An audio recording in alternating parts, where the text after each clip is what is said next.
What's going on, everybody? Mortem here, this time bringing you a short review of the Death or Glory DLC for Expeditions Rome. Now, Expeditions Rome is a title that I have previously reviewed, and I will link that video down in the description below if you're looking for a review of the full title. But overall, I liked the game quite a bit. It does have an issue or two, of course, but it is a surprisingly good combination of CRPG and TRPG. But let's talk about the Death or Glory DLC itself. First of all, I think it picked a terrible week to release. There was a lot going on last week, as I believe this DLC actually launched last Tuesday. It is available right now for $9.99. So what are you actually getting for that? For starters, probably the biggest thing is the new Gladiator class that they've added. So this Gladiator class comes with a new aesthetic, of course, but also 3 new skill trees, and a lot of these skills and abilities that they've given the Gladiator in particular seemed aimed at kind of filling in the gaps left by some of the other classes. For instance, there's room here for like a proper tank, which was kind of missing from the base game. You could build some tankier characters, but tanking in general compared to just being a damage dealer was usually a waste of time, especially on the higher difficulties where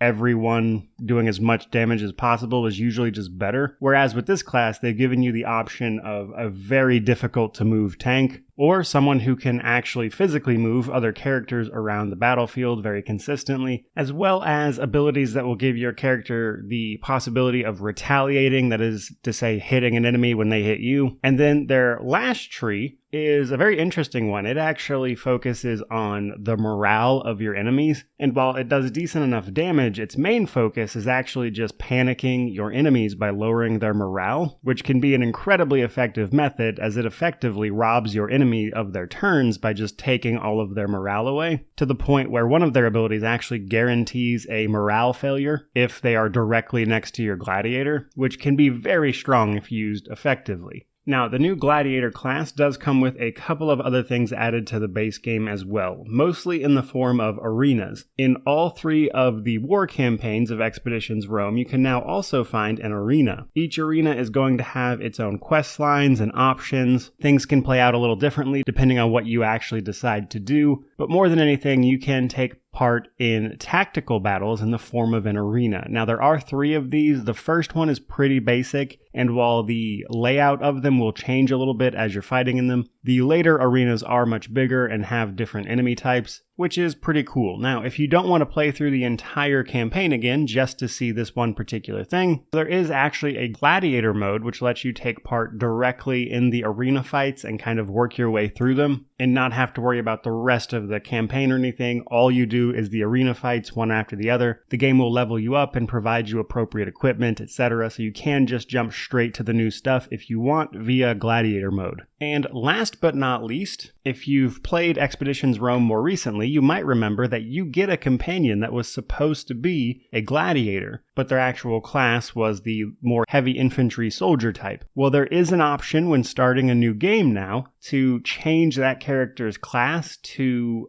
the new Gladiator class. So I thought that was a nice touch, because as soon as I saw this new Gladiator class, I was like, hey, what about that companion that is literally supposed to be a gladiator that you liberate from a gladiator school? So they did give you the option to change that companion's class if you want. However, should you so choose, you can just choose to roll with the original class specification for that character as well, which I thought was a nice implementation. So overall, to give an opinion on this bit of DLC here, for the most part, I think it's pretty good. I think there's an argument to be made that locking classes behind paywalls isn't really a great way to go, which honestly is really the only negative thing I have to say about it. The rest of what it adds to the game via the actual class itself, as well as the new arenas, which add content to the base game and help fill that out even more with what was already a pretty substantial title, and even the little nuanced stuff. Overall, pretty good. For $9.99, I'm on the fence about it. You can actually buy it on sale right this second for like $7, which I would feel a little better about, because if all you want to see is the new stuff, then realistically that's going to run you maybe a few hours, give or take, in the Gladiator mode, which will let you play with the new class and see all the new arena stuff. So it's a tough call on whether or not it's actually worth $10, but overall it is a very good bit of DLC, and I personally didn't mind paying $7 for it because I got it on its sale. But there you go, guys, a look at the Gladiator DLC for Expeditions Rome. Overall, I think it's pretty cool. But with all that said, I hope you guys enjoyed the video. If you did, please remember to like, comment, subscribe, all that YouTube jazz. But regardless of any of that, truly, thank you so much for watching. May you wander in wisdom and have an amazing day.